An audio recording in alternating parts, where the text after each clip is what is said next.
తాకట్లో ఉన్న మీ బంగారాన్ని విడిపించి ఆ రోజు ఆన్లైన్ రేటుకి కొంటాం. Sharma gold company.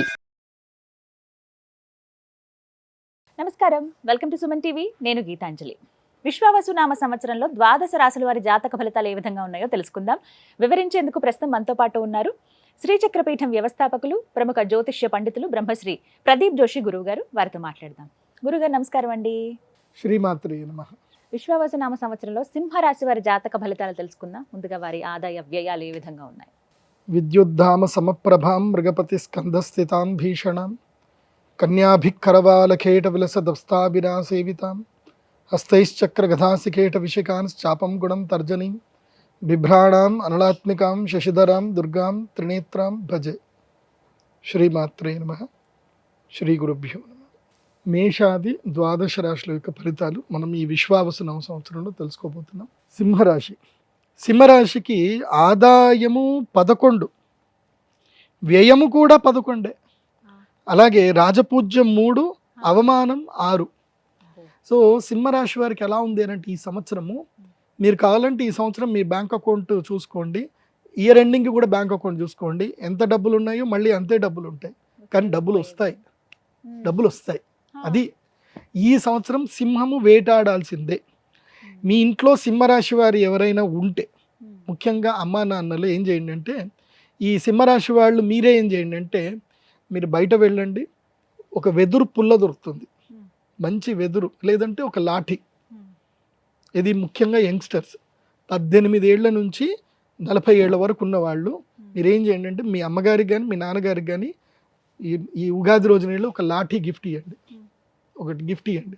ఎందుకురా ఇది అంటే, గురువుగారు చెప్పారు, నేను ఇంట్లో గంటసేపు ఫోన్ చూసిన, గంటసేపు ఎక్కడ కూర్చున్నా, ఊకే రీల్స్ చూస్తా కూర్చున్నా, ఇంట్లో ఉంటే నన్ను కొట్టు అని చెప్పారు, ఇంట్లో ఉండొద్దని చెప్పారు గురువుగారు, కాబట్టి ఇది నీకు మీ అమ్మ నాన్నకి ఇమ్మన్నారని చెప్పండి. సో సింహరాశి వారు ఇంట్లో ఉండొద్దు. సింహరాశి వారు అరగంటకు మించి ఫోన్ ఎక్కువసేపు చూడకూడదు. ఫోన్ మాట్లాడడానికి తప్ప ఇది పనికిరాదు. పనికిరాదు అంటే సింహరాశి వారు ఈ సంవత్సరము ప్రతి ఒక్క నిమిషం, రోజు నీ వాళ్ళు ఎంత సంపాదించాను మీ అమ్మ నాన్నకి చెప్పండి, లేదంటే మీ భార్యకి చెప్పండి. గురుగారు చెప్పారు, రోజు రాత్రికి లెక్కలు రాసుకోమన్నారు. ఆ లెక్కలు కాదు, ఈ లెక్కలు రాయమన్నారు. ఇవాళ ఎంత సంపాదించావు, ఇవాళ ఏం చేసావు, ఇవాళ కొత్త వాళ్ళని ఎంతమంది పరిచయం చేసావు. సింహరాశి వాళ్ళకి టార్గెట్ ఏంటంటే వేటాడాల్సిందే. రోజుకి ఒక 2 కొత్త వాళ్ళని పరిచయం చేసుకోండి, మేధావులను పరిచయం చేసుకోండి, అనుభవజ్ఞుల్ని ఒక 2 పరిచయం చేసుకోండి. మొత్తం మీద ఈ సంవత్సరంలో ఒక 100 మందిని అనుభవజ్ఞుల్ని సంప్రదించాలి. ఒక 100 రకాల వ్యాపారాల మీద రీసెర్చ్ చేసుకోవాలి. ఏదైనా ఒక బిజినెస్ స్టార్ట్ చేయాలి. ఇంట్లో ఖాళీగా కూర్చోకూడదు. ఖాళీగా కూర్చోకూడదు.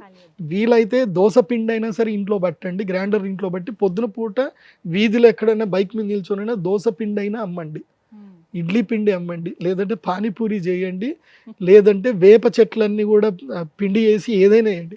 కానీ ఉద్యోగము మీకు నెల తిరిగేసరికి ఆ శాలరీ మీ జేబులో నుంచి ఖర్చు అయిపోతుంది అని అంటే, సేమ్ పుష్ప డైలాగ్, నా కాలు నేను వేసుకున్నా తగ్గేదిలే అని చెప్పి ఉద్యోగం మానేసి వెళ్ళిపోండి.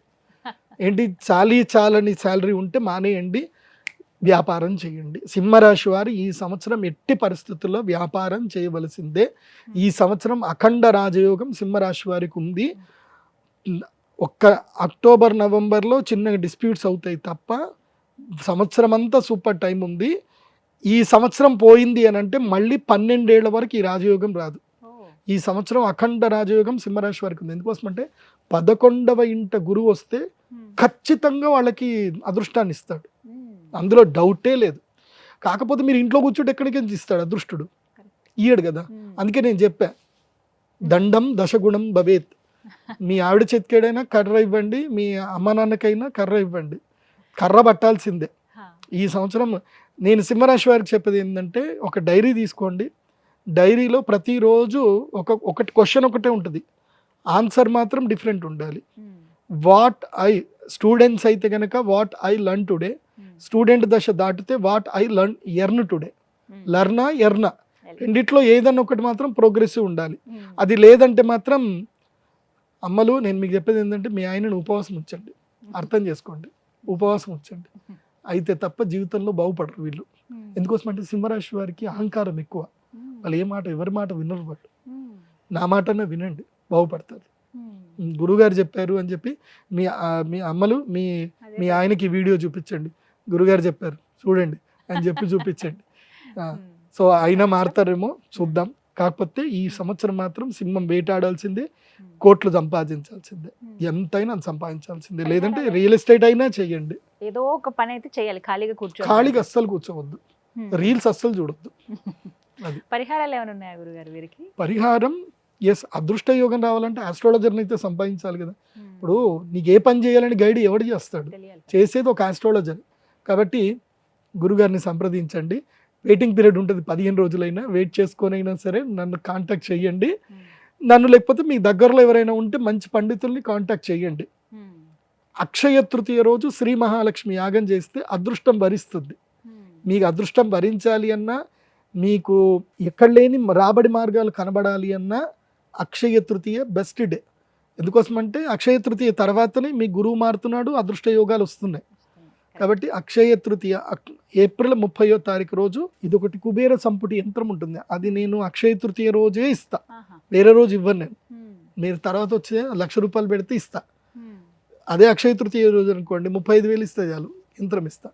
అది కాబట్టి అక్షయ తృతీయ రోజు కమలాత్మిక సంపుటిత యాగం చేసుకోండి, అదృష్ట యోగాన్ని వరించుకోండి.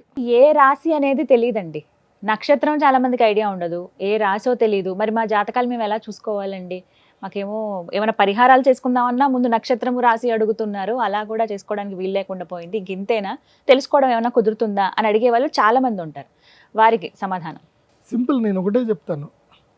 యస్య నాస్తి కిల జన్మపత్రిక యా శుభాశుభ ఫలప్రదాయని అంధకం భవతి తస్య జీవితం దీపహీనమివ మందిరం నిషి. దీని అర్థం ఏంటంటే దీపము లేని గదిలో మనకి ఏది కనబడదు. ఇప్పుడు ఈ గది ఉంది, ఇక్కడ మొత్తం లైట్లను ఆఫ్ చేసేసారు, మనకి ఏవి ఎక్కడనే కనబడవు కదా. దీపం ఉంటే అన్నీ కనబడతాయి. సో అట్లాగే జాతకం లేని వ్యక్తికి తన జీవితంలో తను ఎక్కడున్నాడు అంటే ఈ కాలచక్రంలో తనకి మంచి పొజిషన్లో ఉన్నాడా చెడ్డ పొజిషన్లో ఉన్నాడా ఎక్కడ తెలియదు. అది తెలియజెప్పేదే జాతకం. జాతకం ఒకటి ఉందనుకోండి, వాళ్ళ జీవితంలో ఇప్పుడు ఏలినాటి వస్తే ఎట్లా జాగ్రత్త పడాలి, గురుడు లక్ ప్లేస్కి వచ్చాడు, ఇప్పుడు బిజినెస్ చేయాలా ఉద్యోగం చేయాలా, ఇవన్నీ తెలిసేది జాతకం ద్వారానే. సో జాతకం లేకపోతే ఏం తెలియదు. జాతకం అంటే నీ date of birth, time, place అక్యురేట్గా ఉండాలి, ఉంటేనే అది నీకు జాతకం ఉన్నట్టు. జాతకం లేదు అనుకోండి, ఇక మీకు తల్లిదండ్రులు ఏదైతే పేరు పెట్టారో దాంతో మీరు రాశులు చూసుకోవాలి. జాతకం లేదు అంటే, ఒకవేళ మీ date of birth, time, place ఉంది, మీరు సింపుల్గా నా వెబ్సైట్ విజిట్ అవ్వండి, pradeepjoshi.com వెబ్సైట్ విజిట్ అవ్వండి. అక్కడ మీకు హోరోస్కోప్ డీటెయిల్స్ ఉంటాయి. మీ date of birth, time, place enter చేసి సబ్మిట్ చేస్తే మీ జాతకం మీకు PDF రూపంలో వస్తుంది. సో అక్కడ మీ జన్మ నక్షత్రము, జన్మ రాశి ఉంటుంది. సో దాన్ని బట్టి మీ జన్మ నక్షత్రం ఏంటి, మీ జన్మ రాశి ఏంటి చూసుకొని అప్పుడు మేము ఈ మన ఛానల్లో చెప్పే నేనైతే రాశి ఫలాలు చెప్తానో అవి మీరు ఫాలో అవ్వాలి. ఇప్పుడు పత్రికల్లో ఎక్కడ చూసినా మీ రాశి ఏంది అనేది ఆ రాశి ఫాలో అవ్వాలి.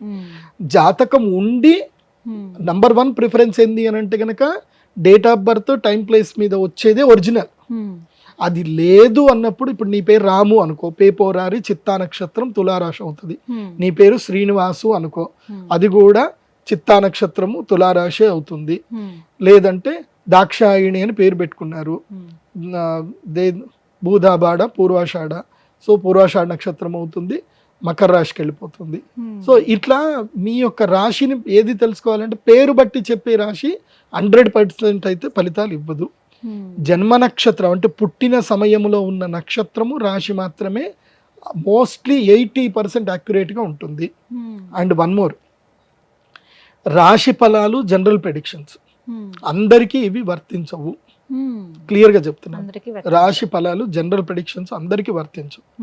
నీకంటూ నీ ప్రత్యేకమైన దశ అంతర్దశలు ఉంటాయి, అవి మాత్రం నీకు మాత్రం వర్తిస్తాయి 100%. రాశి ఫలాలు జనరల్ ప్రెడిక్షన్ అంటే అప్ టు 60 to 80% యాక్యురేట్గా ఉంటాయి. 60% అయితే కన్ఫర్మ్, 80% వరకు కొంతమందికి యాక్యురెన్స్ ఉంటుంది. కానీ నీకు 100% 80 to 100% యాక్యురెన్స్ రావాలి అని అంటే దశాంతర దశలు తెలుసుకోవాలి.